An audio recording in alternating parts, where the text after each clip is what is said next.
Hyprland and Sway are two Wayland-based Linux window managers that cater to different user philosophies. Hyprland is designed for users who want dynamic tiling, smooth animations, and a visually rich desktop experience. It supports gestures, transitions, and modern effects, making it ideal for those who want to value aesthetics and customization. However, it can be resource heavy and occasionally unstable, especially when dealing with waybar or wallpaper changes and locks of reload keybind, meaning config changes often require a logout. Sway, on the other hand, is a minimalist i3 compatible compositor that emphasizes manual tiling, stability, and low resource usage.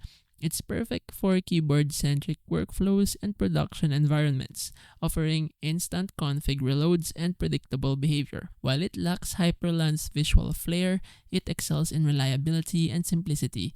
Ultimately, Hyperland suits users who enjoy tinkering and want a modern look, while Sway is better for those who prioritize efficiency and robustness.